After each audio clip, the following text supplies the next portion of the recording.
Boys high school hockey on QCTV continues, and the coverage on Tuesday night. It was Champlin Park getting a power play goal by Brent Solomon. He picks up the first goal of the game and his third of the season, and the Rebels take a 1-0 lead over Duluth East. Meanwhile, Duluth East pressures late in that first period, denied as Treifke that time making all the saves he could in that first period. 1-0 lead after one over for the Rebels. Second period begins. Power play opportunity, knotting it up right on the doorstep, but a backhand goal there by Attila as he ties it up for Duluth East. Countering back, how will they respond? The Rebels thought they had the second goal. They tried to lobby hard, but after a conversation between the three officials, they said no goal. How will the teams respond? Well, the Rebels, they responded moments later on a goal. Lifting it there, and there's Brody Holheim with his second goal of the season, and the Rebels take a 2-1 lead. Continuing to put more pressure and cutting it inside on that puck is Carson Anderson, his second goal. It was a lead for the Rebels as we head to the third period, going top shelf power play goal, bookend goals for Brent Solomon. The first goal and the last goal of the game for Solomon, his fourth of the season, and the Rebels take home a 5-2 win over Duluth East. Late in the game, they try to go for the six-pack. Rademacher there, but Jensen faced 31 shots, made a spectacular one there. Again, win for the Rebels over Duluth East by a score of 5-2.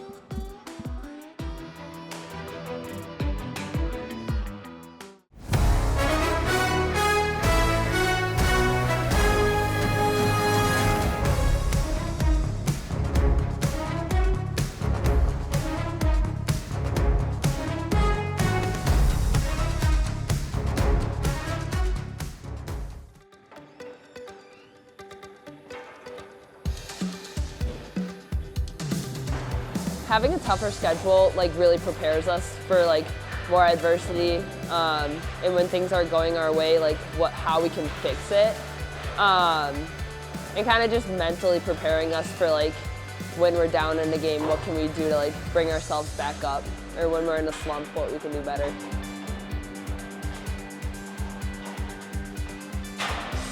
I think the leadership role just comes with being a senior. I mean, there really is no other extra opportunity. I would have done the same thing anyway, but it's fun. It's nice to have somewhat of a leadership role and to have some of your girls count on you.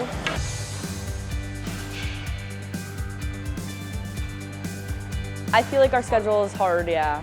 So it's I don't know, I guess it's kind of more of a harder schedule this year, but I feel like we can do it, and I don't know, I feel like the season so far has been a little tough, obviously, by looking at our games and everything, but I feel like we just need to come together. I mean, beating Edina, for sure. That was such a big moment. But otherwise, in our game against Rogers, we do soccer before, for warm-ups, and we ended up getting Z, all the way to Z 4 times in a row, and that's a never gonna happen thing, so that was pretty hype. Yeah, we do a ton of team bonding. I mean, before the season started this year, we had a water slide, just get together thing. I think this weekend we're doing Secret Santa and going to a wild game together. So yeah, we're pretty tight.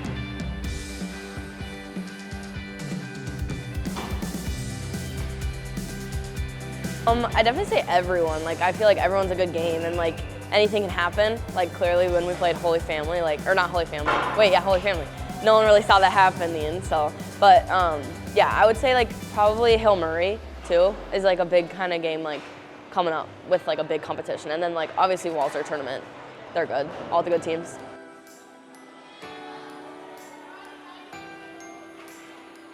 I would say Edina's pretty up there, beating them 3-0. Otherwise, I think the little moments just in the locker room before games, more dancing or singing along to random songs. I think that's pretty special. I feel like it's a lot of game by game with this team, especially this year. But I would say as a team, we're trying to grow together and become better as a unit, and obviously executing. we've definitely, this season has taken its ups and downs already. So we really are just taking it game by game, shift by shift, really just trying to figure it out as a team. But I think, yeah, taking it game by game.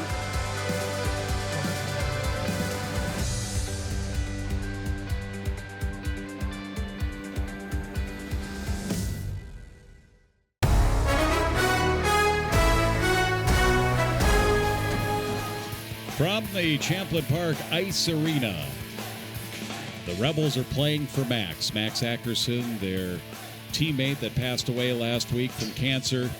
It was Andover, though, the visiting team, that got on the board first. Johansson, a shot from the point, and getting his first ever career goal. Jordan Giacomini, his first career goal. Here's a short-handed chance the other way, Brody Peterson.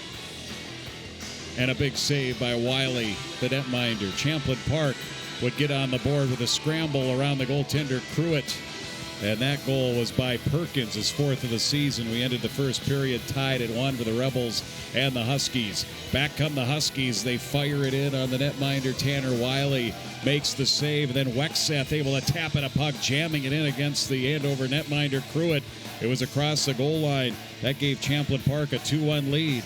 But then, just 29 seconds later, Andover scores right there to tie it at 2 in the second period. Both of those goals, power play goals. Babineau with the equalizer. And then here comes Coe the other way. A lot of action around the net. But somehow Wiley kept it out of the net. It stayed tied at 2. Here's Langfeld for Andover with a good look. Wiley another save. And we went into overtime, all tied at 2, and it didn't take long. Bit of a broken play. Andover couldn't clear out of danger.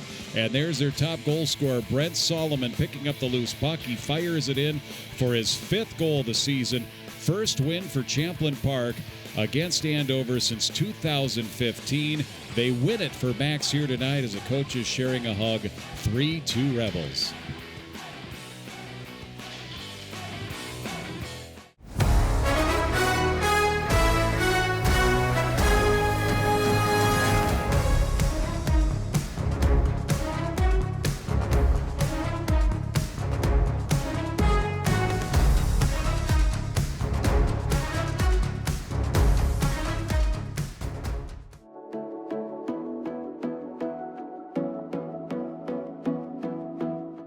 So we have a great amount of girls that have returned. We do have a young program, which is great, and that's what I love as a coach, is to have a young program. So the goals this year is just to get that varsity experience for younger girls and to continue to build on the foundation of this program.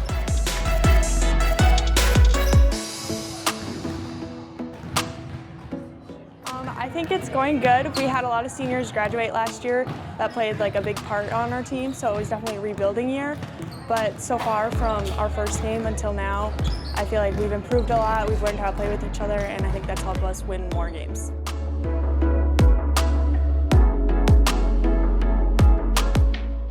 The season's going really well, I think.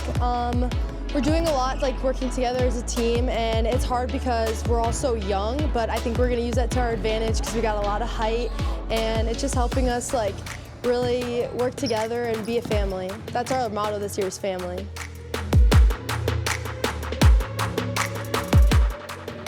So far we've kind of just been focusing on our team culture, and just really like our team motto this year is family, so just being together and always like cheering each other on. That's kind of one of our main goals for the season.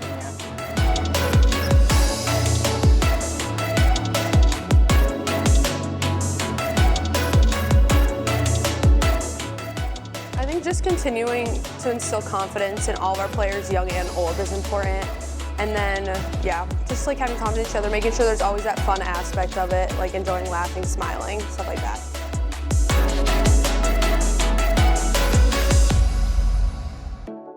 We love team bonding, like after games, going out for team meals, even on away games. We always end up going out to eat, so I feel like that's always our favorite part.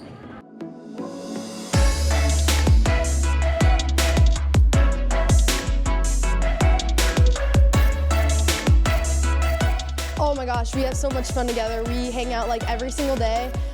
Before practice, we get Starbucks. We love Starbucks runs. We always have our pregame Starbucks runs. There's lots of Starbucks involved. Starbucks again. Like Chipotle, Zupas, Crisp and Green, literally everything, Nautica Bowls. I think there hasn't been like one practice where we haven't like either gone before or after to get food, but like we're basketball players, we need to eat and we're always eating.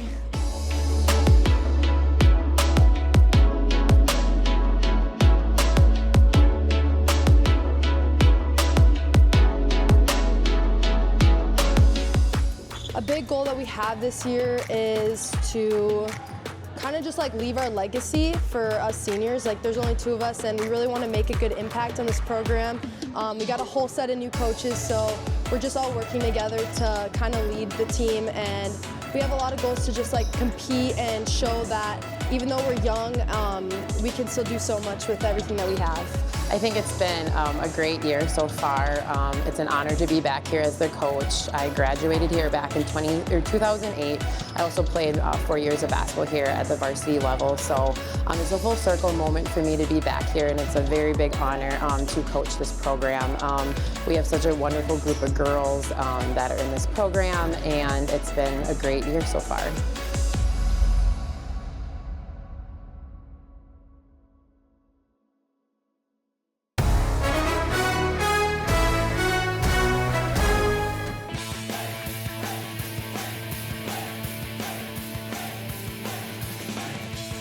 It was a high-octane and an explosive first period as the Spuds came to town and put up 3 unanswered goals in that first period. In fact, the first came just 31 seconds in. All of them came off the stick of Carver Hasbargen. He had the pure hat trick, including a shorty at the end of that first period. The Spuds led 3-0 against the Huskies. Turning, firing, and a snipe there coming from Mason Kraft, his first goal of the season. The Huskies finally answer a power play goal, digging it out and tallying a power play goal for Jack Rickley, his first of the season. Then swooping it in and snapping it and putting it at the bottom of the sock drawer. A beautiful move by Mason Kraft. It was a 5-2 lead for the Spuds. They add another goal by Burgesson in that third period. Of course, this snipe coming late in the game by Kyle Leopold. That cut the margin to 6-2. It was a Moorhead Spuds win by a score of 6-2 over the Huskies on Friday Night Ice here on QCTV.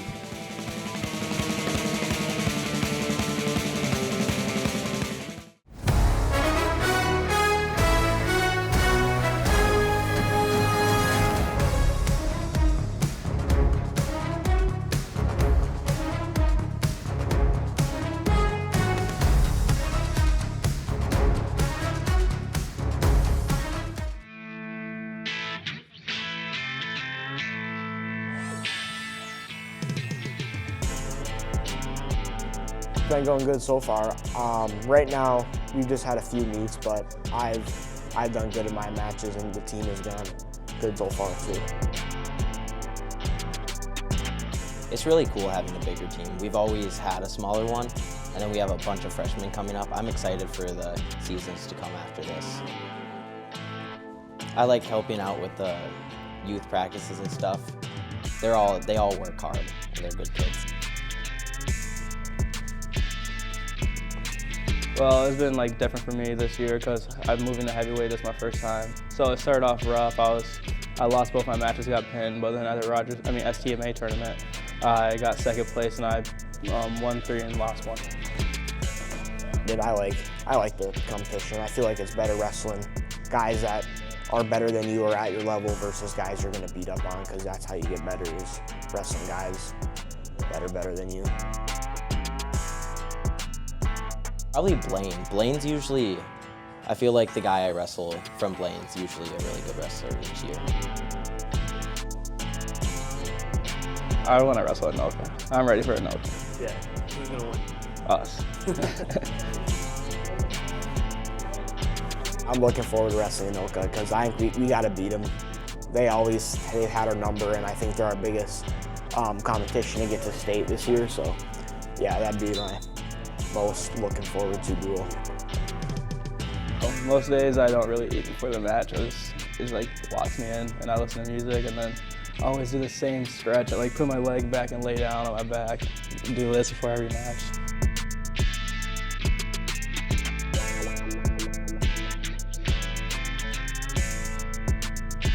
I'm excited. I'm going to try to make it to state and try to go all state this year. It's my goal.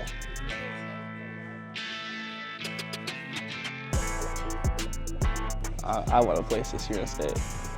It's been a struggle. I've been there the last 3 years, haven't placed. I'm just trying to place this year.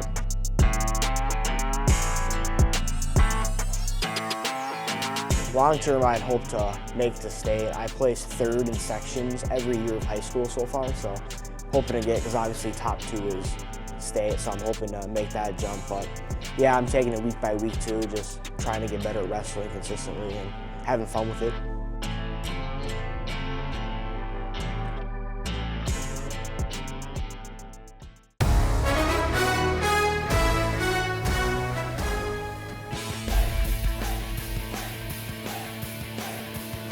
Saturday afternoon matinee coming your way on QCTV. Huskies hosting Wayzata. Wayzata goes up top. Just the first minute of the game. Goal connected there on the first one by Luke Gee. Meanwhile, more pressure. Wayzata continued to play downhill, had some speed, some space. They were up 2-0 at the end of the first period. The Huskies would reciprocate as they continue to bring it in. Nato with a beautiful shot and a tip by Sauer that cut into the deficit 2-1. Wayzata continued their pressure. Andover continued their way as well, and a shot here and a goal by Lutkin. His goal tied it there at 2-2 in that second period. Both teams trying to will their way as this was a Saturday with some sizzle, some smoke, and some swag. Wayzata on the doorstep again, cannot get it to go. We take the 2-2 tie into the third. Both teams continue to come at it, electric in energy. Saves by both of these goaltenders. Langfield with a shot, trying to move it in and close it under the garage door. Save there, made by as well with Pellinger. Late in the game, continuing pressure here, coming back. Rister over to the top from a flick from the top of the face-off circle. Neuenfeld scores the go-ahead goal. It's a lead, unfortunately, that Wayzata would not relinquish at 3-2. More pressure late in the game by Sauer. The Huskies almost a chance to tie it up. And an empty netter here coming in for Wayzata. You would think this game is done. It's over. It's not, because Sauer, beautiful setup, high slot, and a sizzling shot snapped this one off by Langfield to bring it back to within 1 goal. 4-3, but late in the game, another empty netter by Wayzata. They take home a 5-3 win. They move to 5-2-1. The Huskies with a tough loss, but continue to see the growth and some scoreability.